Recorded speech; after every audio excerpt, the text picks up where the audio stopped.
Buenas tardes. En primer lugar, deseo dar las gracias a CICIP, muy especialmente a sus autoridades, por invitarme a ser parte de esta reunión de hoy. Básicamente, cuando me ofrecieron el formato, me pareció que era más divertido contestar las preguntas que fueron elaborando ustedes. Así es que les voy a dar unas pequeñas palabras y después voy a contestar las preguntas que corresponda. Básicamente lo que quiero señalar es que estamos frente a la elección más importante de los últimos 100 años. Argentina terminó el siglo XIX y arrancó el siglo XX siendo el país más rico del mundo. Argentina competía a la par con Estados Unidos. Argentina era una tierra de oportunidades. Argentina era verdaderamente una suerte de paraíso en el planeta.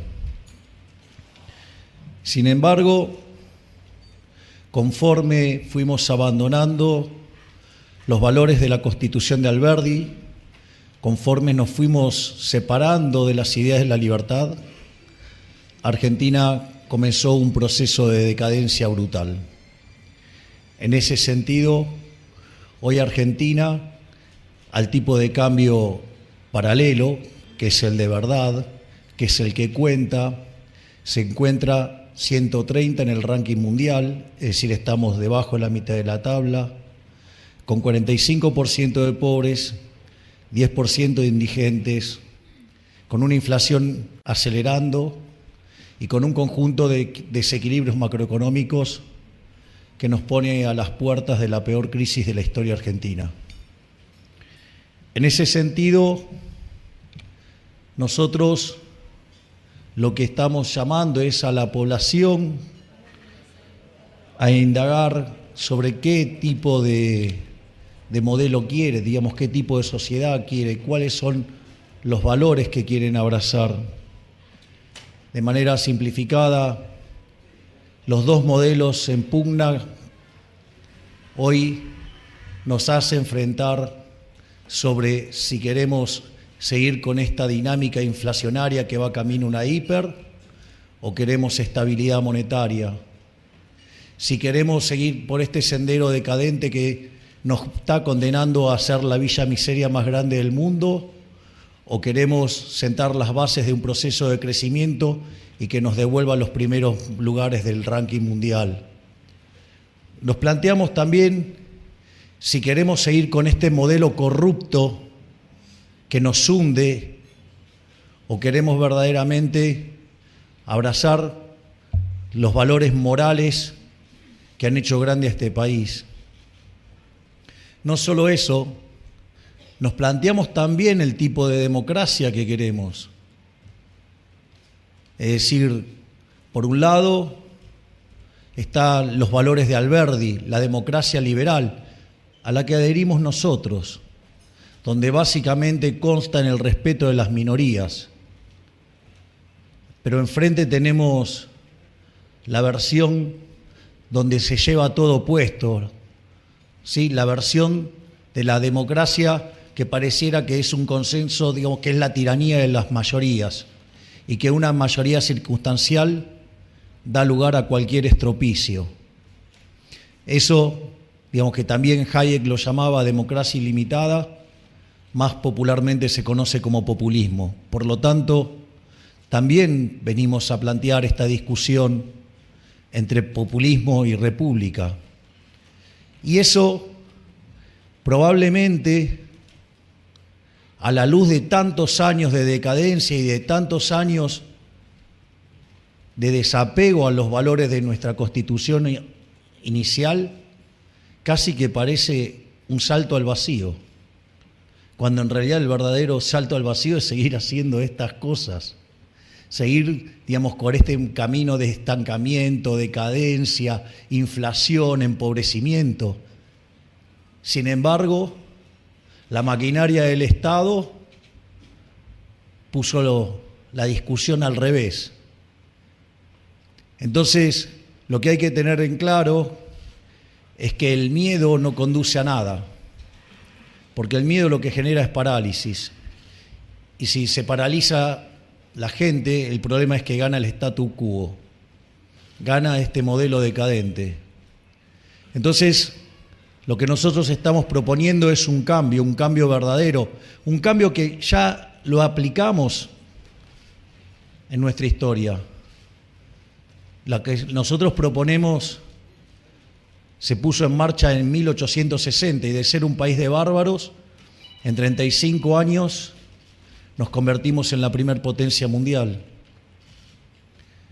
Nuestro modelo, que es el liberalismo, está basado en la idea del respeto irrestricto del proyecto de vida del prójimo, basado en el principio de no agresión y en defensa del derecho a la vida, a la libertad y a la propiedad, donde las instituciones sobre las que se sostiene es la propiedad privada, los mercados libres de intervención estatal, la competencia entendida como la libre entrada y salida, la división del trabajo y la cooperación social, donde solamente se puede ser exitoso sirviendo al prójimo con bienes de mejor calidad a un mejor precio.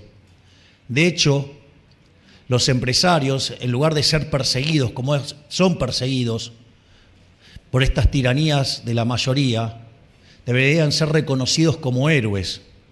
El emprendedor es un héroe, porque básicamente cuando lleva su producto a un lugar, le está mejorando la calidad de vida a muchísimos seres humanos, porque le está dando un bien de mejor calidad, un mejor precio, y al mismo tiempo genera fuentes de trabajo, genera progreso, genera bienestar para todos. Es decir, por lo tanto, invitarlos a subirse a este viaje de la libertad es también invitarlos a que sean los protagonistas del verdadero cambio de Argentina para que de acá a 35 años volvamos a ser una potencia mundial.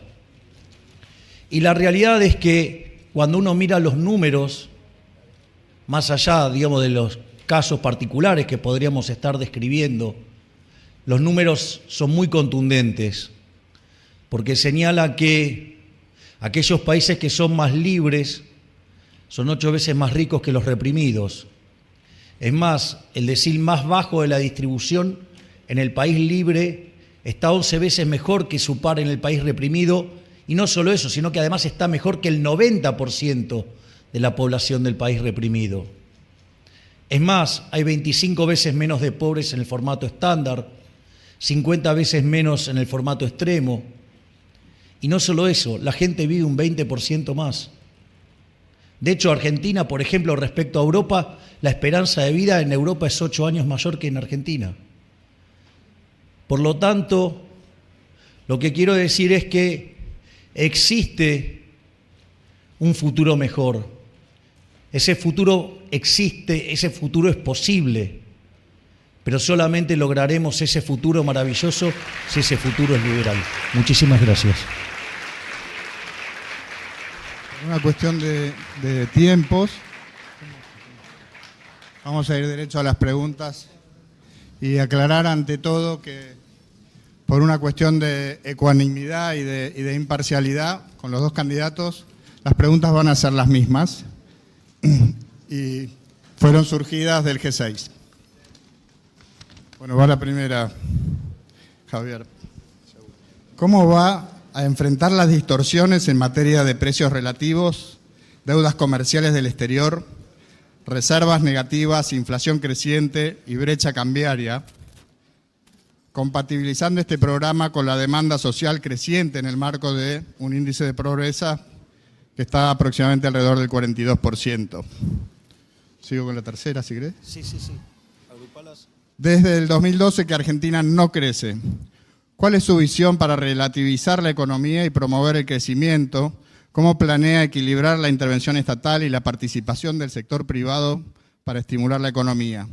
¿Qué estrategias implementaría para atraer la inversión extranjera y nacional? Bueno, ¿se escucha? Sí. Básicamente esa pregunta tiene que ver con tener un diagnóstico sobre lo que está atravesando la economía argentina Yo voy a hacer un diagnóstico un poco extenso, por decirlo de alguna manera, para contestar cada una de esas cosas y para dar cómo es la solución desde mi punto de vista. A ver, Argentina, desde mi punto de vista, está frente a lo que podría llegar a ser la peor crisis de la historia económica argentina. Combina elementos de la crisis del Rodrigazo de 1975, combina elementos de la hiperinflación de Alfonsín en el 89 y combina elementos, digamos, de lo que fue la crisis del 2001 o 2002. Entonces, en ese sentido, en materia de lo que es el desequilibrio previo al Rodrigazo, cuando ustedes tienen control de cambios, básicamente porque generan déficit fiscal, lo financian con emisión monetaria y la gente quiere salir del peso y se quiere cubrir en el dólar, lo que sucede es que cuando ustedes le ponen una restricción, aparece un problema que se llama sobrante monetario, porque ustedes querrían sacarse ese dinero de encima y no lo pueden hacer porque tienen una restricción en la compra de divisas. Entonces aparece este problema del sobrante monetario. Para que tengan una idea, eso en el año 75, ese excedente llegaba a 5 puntos del PBI. Pero sucede que en ese momento la demanda nocional de dinero era 10 puntos del PBI y ustedes tenían 15.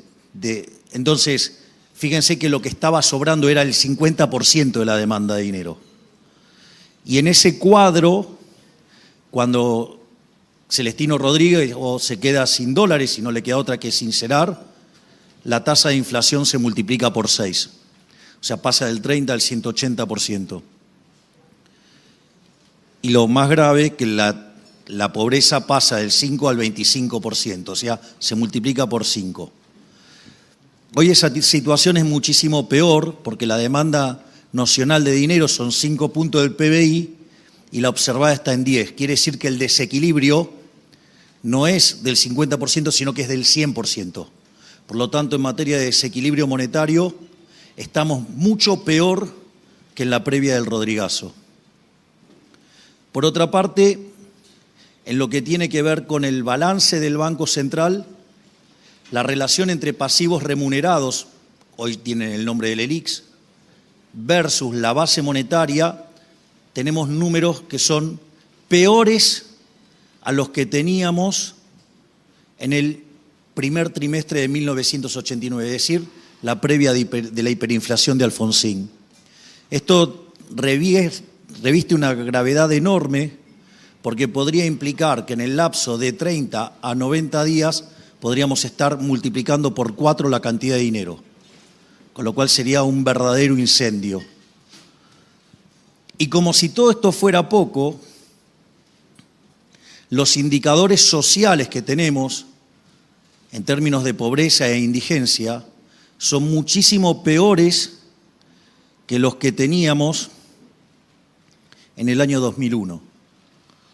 Fíjense que si con solo tratar de replicar un equilibrio como el del Rodrigazo, si hoy nosotros tenemos una tasa de inflación de los últimos 12 meses en torno al 140, pero si trabajamos sobre las puntas, estamos viajando a niveles del 300%, imagínense que multiplicar por 6, sabiendo que el desequilibrio es el doble que el que teníamos previo al Rodrigazo, solo con replicar el Rodrigazo nos estaríamos yendo a niveles de inflación del 1800%, o sea, camino al 2000%. Sin un verdadero desastre. Y eso lo que haría es hacer explotar la cantidad de pobres de manera desmesurada. Fíjense que el término desmesurado tiene todo el sentido, porque si nosotros partimos de 40%, 42 o 45 o 50%, si queremos multiplicar por 5 no nos da la matemática. Es decir, no puede haber más que 100%, y eso significa que la crisis social que va a emerger de un equilibrio de esas características es enorme. Entonces, cuando uno entiende la naturaleza del desequilibrio monetario que tiene y las consecuencias que tendría una mala resolución del tema monetario, se da cuenta que el tamaño de la crisis es enorme y el desafío es enorme y que no es para una cuestión menor cómo miro los problemas de las hojas del balance del Banco Central. No solo eso, también es cierto que Argentina no crece desde el año 2011. Argentina lo que tiene son fluctuaciones cíclicas respecto al mismo nivel de PBI, lo cual significa que en términos de PBI per cápita estamos 15% por debajo del nivel del 2011. Es más, de hecho, el empleo privado formal está clavado en torno a los 6 millones de puestos de trabajo. Es decir, tampoco creamos fuentes de trabajo. Entonces, y a eso también le tenemos que agregar las distorsiones que causa el gobierno regulando precios. Porque como cree que la inflación es la suba generalizada de precios, cree que se arregla manoseando los precios. Y eso no solo que no para la inflación, sino que lo que hace es postergar los ajustes en el tiempo, sino que además genera un conjunto de distorsiones que hace que el sistema funcione mucho peor. Entonces, y eso ustedes lo pueden ver en muchísimos precios de la economía que están, digamos, manoseados o regulados por el sector. Es decir, podría ir a cualquier sector, no sé, me puedo meter en el sector de la salud y cómo está destrozando el gobierno la salud. O sea, y así en todos los sectores de la economía donde mete la mano. Entonces, y además hay un problema adicional, porque así explico cómo lo voy a arreglar en caso de que las urnas nos sonrían el día domingo. Básicamente, nosotros tenemos un problema que es el cepo cambiario. El cepo cambiario, ustedes pueden mirar el problema desde un punto de vista moral y lo pueden mirar también desde el punto de vista técnico. Para mí las dos visiones son complementarias.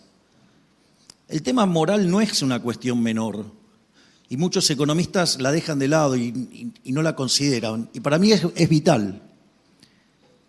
Porque lo primero es que, ¿por qué el cepo? Es decir, si yo me gano mi dinero honradamente, ¿por qué no me lo puedo gastar en lo que se me da la gana? ¿Por qué, digamos, el gobierno tiene que decidir qué puedo comprar o no? ¿Quién es el gobierno? ¿Quién es el Estado para decir, podés comprar esto, no podés comprar esto, podés comprar dólares o no los podés comprar, o se los vendo a mis amigos más barato o no? Es decir, básicamente es un cercenamiento a la libertad, es inmoral. No me dejan disponer del fruto de mi trabajo, es una aberración. Es como que ustedes tomen su salario o los ingresos de su empresa y no puedan disponer ustedes porque lo va a disponer el gobierno. Vamos, despierten, no se dejen robar, no se dejen que le maltraten el derecho de propiedad de esa manera. No lo podemos permitir. No importa que hace 100 años que nos vienen ultrajando, hay un momento que hay que rebelarse, es ahora. En ese sentido, no solo es grave desde ese punto de vista, si ustedes se hubieran quedado en el año 2001, en lugar de quedarse con 1.000 pesos o $1.000, si hubieran quedado con 1.000 pesos, hoy tendrían $1. Entonces, quiere decir que también les están estafando vía la política monetaria del Banco Central y la inflación, sus tenencias, si ustedes se hubieran quedado en pesos, serían pobres. De hecho, desde que salimos de la convertibilidad, en especial en los últimos 20 años, vía la emisión monetaria, los delincuentes y los políticos nos robaron 280.000 millones de dólares con el señoriaje. Es más, este gobierno de delincuentes lleva robado 90.000 millones de dólares y en el último año 25.000 millones de dólares. Muchachos, ustedes se rompen el lomo laburando. ¿Por qué le permiten a un conjunto de delincuentes que les roben el fruto de su trabajo de esta manera? Es como la víctima defendiendo al victimario. Es decir, tenemos tan trastocado todos los valores que no nos damos cuenta, digamos, que pedimos más de victimario. Entonces, y además la violencia de ello, porque nos obligan a tener más dinero en el bolsillo para aumentar la base imponible del impuesto inflacionario. Es decir, entonces le están aumentando los impuestos sin pasarlo por el Congreso. De hecho, este año usó de manera directa o indirecta el gobierno emisión monetaria por 6 puntos del PBI. Parte para financiar el plan Platita, parte para pagar, digamos, toda la persecución a opositores. Hola. Entonces, eso es de una gravedad enorme. Además, tenemos el acuerdo con el fondo caído, porque Argentina tenía que ir a un déficit primario de 1,9 y va a ir a 2,9. No solo eso, cuando tomo el déficit fiscal entre el Tesoro y el Banco Central, estamos entre 14 y 15 puntos del PBI, solamente comparable con el que tuvimos en el Rodrigazo, porque la tablita cambiar en el 81 estalló con 11, porque la hiperinflación de Alfonsín estalló con 8 y la convertibilidad con 7. No solo eso, tenemos vencimiento de deudas en pesos para el año que viene por el equivalente de 90.000 millones de dólares. Tenemos deuda con importadores por 30.000 millones de dólares. Tenemos deuda con los que tienen que girar dinero afuera por 20.000 millones de dólares. Y como el acuerdo con el fondo está caído, tenemos un problema con la deuda en dólares por 24.000 millones de dólares. Esto no es que se arregla solamente con que mejore los números del campo, no alcanza. Si uno no le mete mano a esto y empieza a arreglar los desequilibrios, no sale. Y la clave, una de las claves importantes es resolver el problema del cepo. ¿Por qué? Porque más allá de la cuestión moral, que es súper importante, después hay una cuestión operativa. Ese exceso de demanda en el mercado de divisas implica que voy a tener un exceso de oferta en el resto de la economía. Eso implica que en el mercado de bonos el precio de los bonos cae y por ende salta la tasa de interés. Si es alta la tasa de interés, genera un exceso de oferta en el mercado de bienes, con lo cual se me derrumba el nivel de actividad económica. Cuando se me derrumba la actividad económica, se me cae la demanda de trabajo. Por lo tanto, genero un exceso de oferta en el mercado de trabajo. Por lo tanto, tengo salarios reales que van a la baja. Y como entonces me aumenta el número de pobres y de indigentes, tengo mayor demanda de gasto social, genero más déficit fiscal y como no tengo cómo financiarlo, lo financio con la emisión monetaria y entonces vuelvo a tener un problema porque ese dinero que nadie quiere va a ir al mercado de cambios y me van a apretar de nuevo el torniquete. Me parece que lo deben conocer, es la historia de los últimos 10 años, salvo un lapso durante el gobierno de Macri. Y eso hace que la economía esté estancada y si uno no sale de ahí, si uno no puede abrir el cepo, no puede volver a crecer. La clave está ahí. Y no puede arreglar estos problemas. Entonces la pregunta es, bueno, ¿cómo abro el cepo y que no termino en una hiper? Porque si yo abro el cepo y no arreglo el problema de las LELIQs, la caída en la demanda de dinero que viene atrás de eso me genera una hiperinflación. Por lo tanto, gran parte del problema radica en resolver el problema de las LELIQs. No solo eso, porque además del déficit fiscal, de esos 15 puntos, 10 se generan en el Banco Central. Por lo tanto, resolver el problema de las LELIQs me arregla 2/3 del problema del déficit fiscal. Naturalmente, la otra parte del problema está en el Tesoro y son 5 puntos que hay que ajustar. Y nosotros, digamos, en distintos eventos y en distintos lugares hemos expresado cómo hacer el corte en el gasto público, donde el ajuste lo paga la política, no la gente de bien. Es decir, el ajuste va a caer sobre las partidas donde roban los políticos, de donde muerden.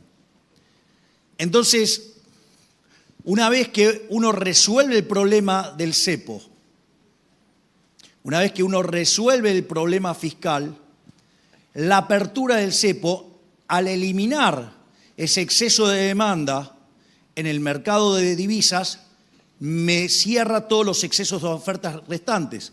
Eso significa que voy a tener una recuperación en el precio de los bonos y por ende la tasa de interés va a bajar. Esa baja en la tasa de interés me va a estimular la actividad económica y por ende, digamos, voy a tener un rebote en producción. Ese rebote en producción me va a mejorar el empleo y los salarios reales y la economía empieza a salir. Es decir, se gesta una suerte de rebote por el propio hecho de la estabilización. Es decir, un programa de estabilización bien hecho, ¿no? O sea, ustedes tienen, ¿qué dice la evidencia empírica de los planes de estabilización de Argentina? Que todos los programas de shock, desde el 52 en adelante, salvo el del 59, todos fueron expansivos, o sea, todos expandieron actividad, aumentaron el empleo, bajó la inflación y aumentó el salario real. Por lo tanto, digamos, la solución de shock es la solución.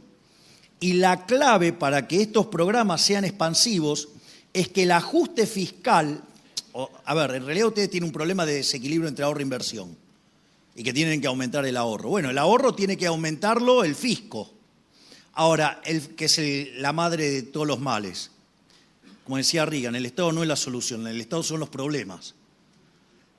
En ese sentido, cuando ustedes el ajuste lo hacen sobre el sector parasitario de la economía, es decir, el Estado, ese ajuste es virtuoso. Entonces, esa situación, si además esto se da, el ajuste fiscal, en un marco de respeto de los derechos de propiedad, baja de gasto público, con baja de impuestos, con desregulación de la economía, eso lo que va a generar es un brutal aumento de la inversión y por ende va a ser expansivo. Por lo tanto, la lógica del proceso de estabilización implica tener bien claro lo que pasa con el mercado, digamos, de las LELIQs, resolver ese problema de stocks y el problema fiscal. Y poniendo en caja eso, uno destraba el cepo, la economía empieza a funcionar.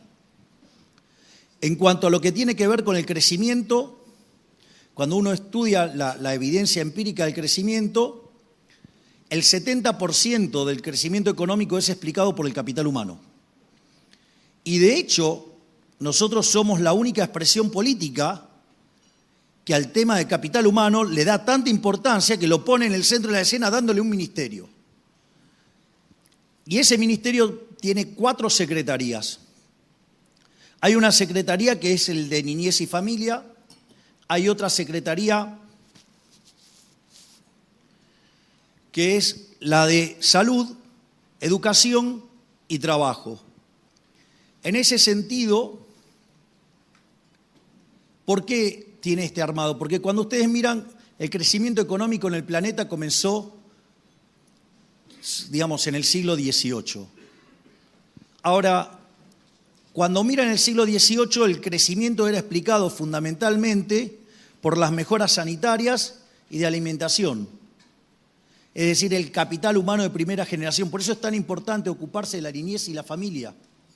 Digamos, entonces nosotros tenemos todo un conjunto de programas para que los chicos se alimenten, para que esas familias puedan darles sustento. Es decir, ya sea con programas de alimentación o con programas de asistencia a mujeres, digamos, que están en situación precaria o asistencia directamente a la familia. ¿Para qué? Para cuidar a los chicos. Porque si no desarrollan el cerebro en los primeros 3 años, tenemos un problema muy grave. Obviamente que esto también se tiene que complementar ¿con qué? Con la salud. Porque si los chicos no están sanos, no pueden estudiar. Entonces yo no puedo pensar en un capital humano de segunda generación si los chicos no pueden, digamos, van al colegio y el colegio es un comedero, un lugar donde hacerse de herramientas. Y obviamente que esto tiene que estar integrado con el mundo del trabajo. Y fíjense que esto no solo sirve en dinámica para lo que tiene que ver con las generaciones futuras que vienen, sino que también tiene que ver con la forma en la cual aquellos que se cayeron del sistema puedan ir saliendo con el paso del tiempo. En ese sentido, resulta fundamental entender que es un proceso dinámico y que demanda tiempo. Es decir, el estropicio de 100 años no pretendamos arreglarlo en 15 días porque no funciona así, y mucho menos en el plano social. Demanda tiempo. En ese sentido, nosotros ahí ponemos muchas fichas y a ver cuántas cosas, creo que contesté casi todo, pero era larga la pregunta. En realidad, déjame aclarar, Javier, que nuestra audiencia no sabe, pero te junté 3 preguntas, con lo cual quedan 2, así que...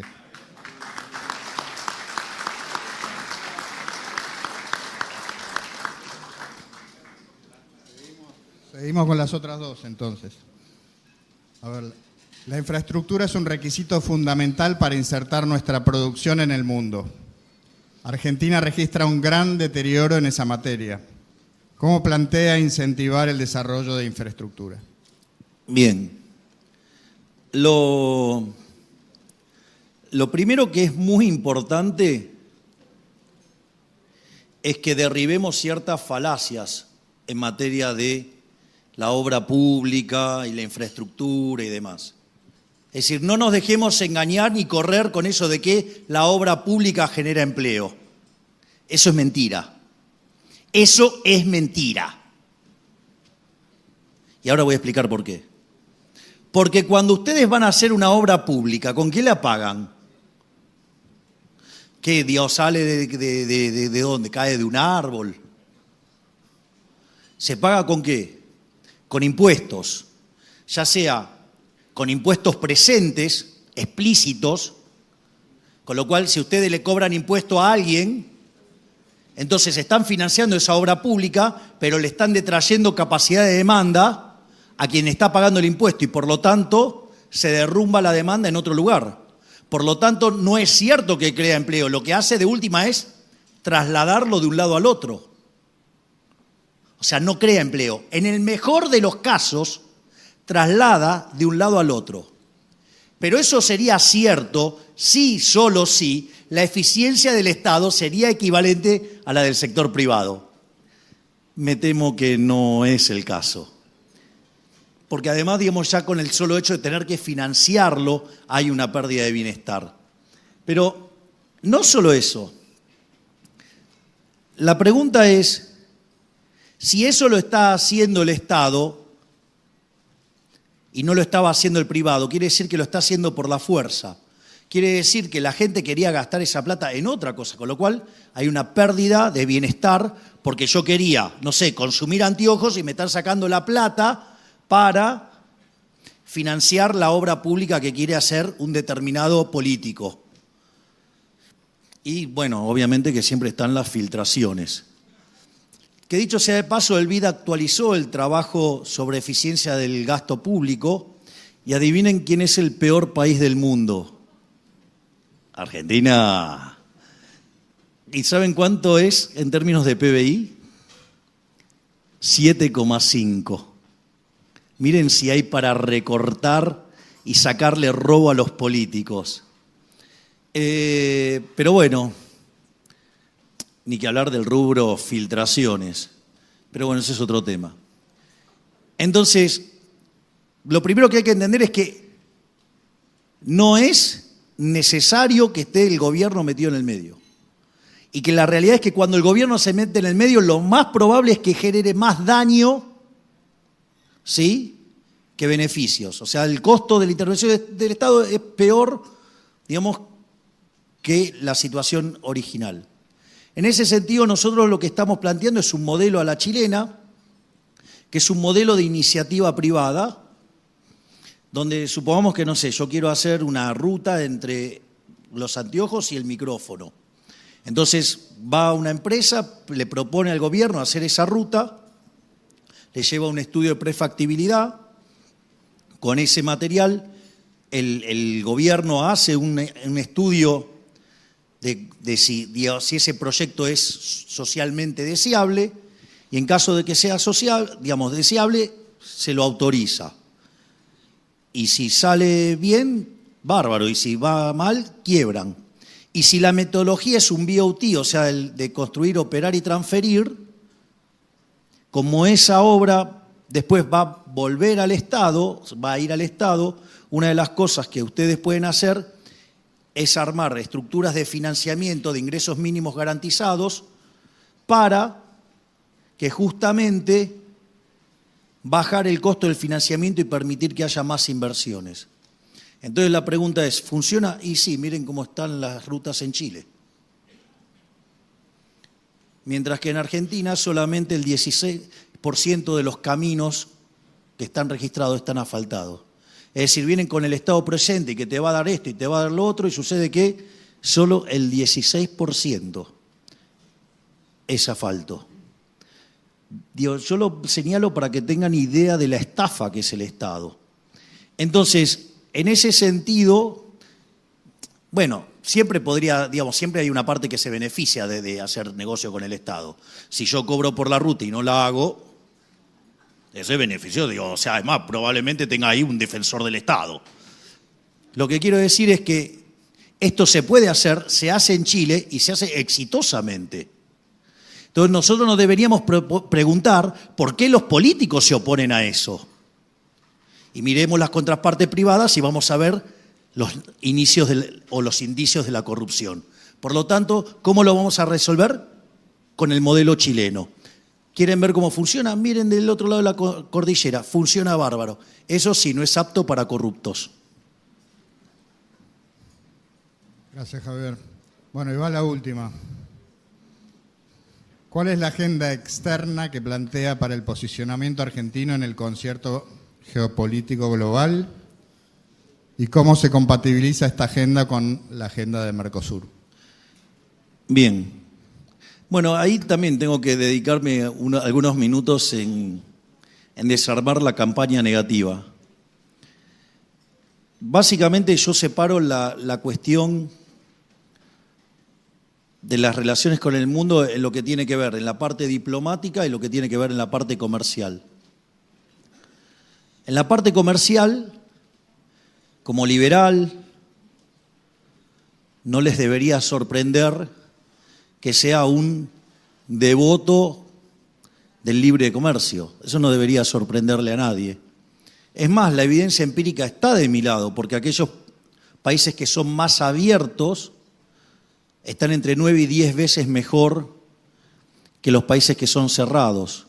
Es más, cuando Argentina era un país abierto y sus exportaciones representaban 3% del comercio internacional, Argentina era el país más rico del mundo. Hoy es 0,3 y somos 130, con lo cual quiere decir que el comercio, mirado utilitaristamente, funciona. Por otra parte, ustedes pueden elegir mirar un mercado de 47 millones de personas o mirar un mercado de 8.000 millones de personas. Entonces, les propongo pensar a lo grande y miremos un mercado de 8.000 millones de personas. Y no, un mercado de 47 millones de personas que está lleno de barreras por todos lados y de kiosquitos con los políticos. La verdad que el comercio es una forma de mejorar la calidad de bienes y servicios a un mejor precio y mejora el bienestar de todos. Obviamente genera competencia. Entonces, dado el impacto sobre la competencia, no es trivial el programa de reformas estructurales que tenemos nosotros. Nosotros hablamos de reformas de primera, segunda y tercera generación. Y nosotros en las reformas de primera generación hablamos de una reforma del Estado que permita bajar el gasto público, que permita bajar impuestos, eliminar regulaciones, modernizar el mercado laboral y bajar las penalidades, siendo un sistema de seguro de desempleo, como el modelo de la UOCRA, pero perfeccionado. Y una vez que seamos competitivos fiscalmente y una vez que seamos competitivos laboralmente, en ese momento estamos en condiciones de abrir unilateralmente la economía y poder seguir un modelo como el de Chile. Pero quiero señalar la importancia fundamental de la secuencialidad. Por ejemplo, durante la dictadura se abrió la economía, pero no se hizo el ajuste fiscal. Al no hacerse el ajuste fiscal, por ejemplo, en Chile, que sí hubo ajuste fiscal, pero cayó todo el ajuste ¿sobre qué? Sobre el mercado de trabajo. Y eso generó un nivel de tensión social que se pagó con la llegada de Boric o con otros socialistas que tuvieron en el medio, como Bachelet, como Lagos. Lo que pasa es que no son tan nocivos como los nuestros, porque los nuestros ni siquiera se declaran socialistas algunos, y son Lenin. Pero al margen de eso, Me imagino que los que se rieron se imaginaron en quién pensé en ese momento. Pero dicho, digamos, saliendo, digamos, de las bromas sobre mí mismo. Entonces, ¿qué hizo? La dictadura en Argentina hizo populismo también. Entonces trató de quedar en el medio y lo que terminó generando fue un industricidio. Y en ese industricidio, a la postre, también él terminó destrozando los puestos de trabajo. Por lo tanto, quiero enfatizar la cuestión de la secuencialidad. La economía se va a abrir unilateralmente solo en el momento que se termine con la reforma fiscal y con la reforma laboral, tal que la Argentina sea competitiva fiscal y laboralmente.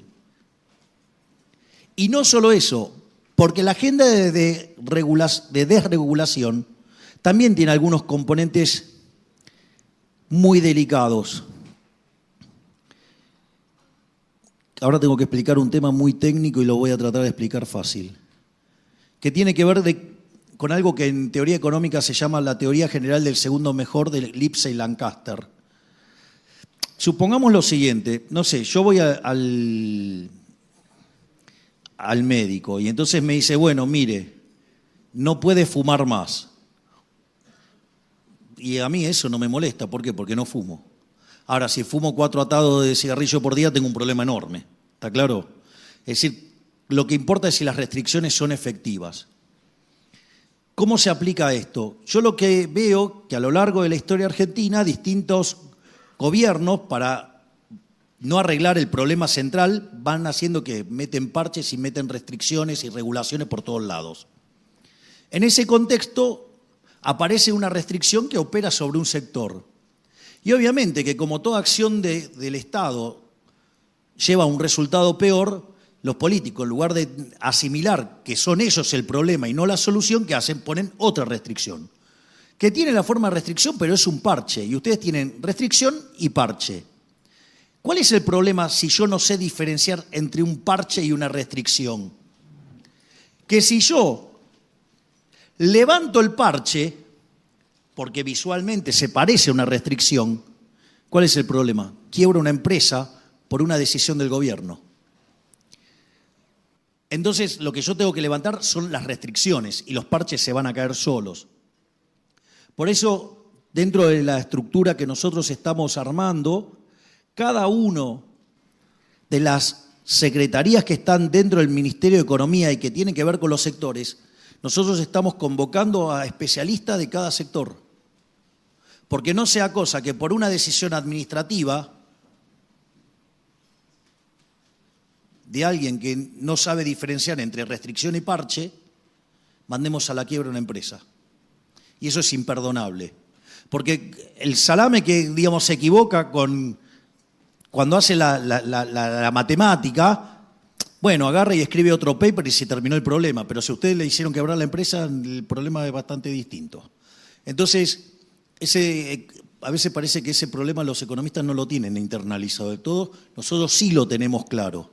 Y por eso la agenda de desregulación tiene mucho de entender este problema de los parches y las restricciones.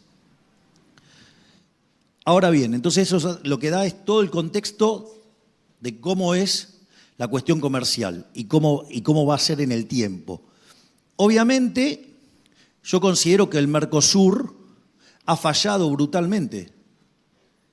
Ni siquiera logró pasar la etapa de una unión aduanera. Es una unión aduanera súper defectuosa y por lo tanto, tal como propone Paraguay o como propone Uruguay, tiene que ser modificado, así como está no sirve. Es más, en el fondo no existe ningún arreglo que funcione bien si está metido en el gobierno en el medio. Yo, como individuo libre, tengo que poder comercializar con quien se me dé la gana. Esto es un tema no menor, porque ahora cuando yo explique mi visión geopolítica, usaron mi visión geopolítica para contaminar la visión comercial. Porque en mi visión geopolítica lo que yo digo es, yo voy a estar alineado con Estados Unidos, voy a estar alineado con Israel, voy a estar alineado con el mundo libre y no quiero saber nada con comunistas, con aquellos que no respetan la paz, con los autócratas, ni con los que no respetan la democracia liberal. En ese sentido, eso no quiere decir que ustedes como privados no puedan comercializar con China o no puedan comercializar con Brasil. Lo que yo no voy a hacer es estar aliados con ellos.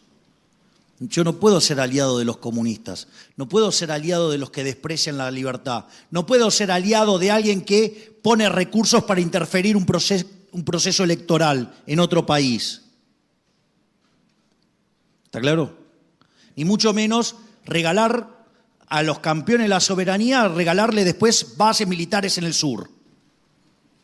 Me parece que hay una situación bastante complicada. Entonces, lo que digo es, los privados pueden hacer lo que se dé las ganas.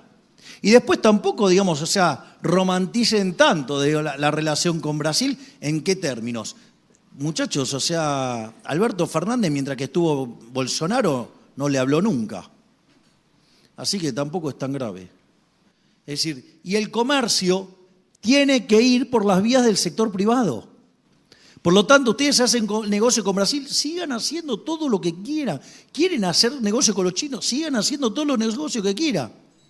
Ahora, yo no voy a ser un aliado de los comunistas. Gracias, Javier.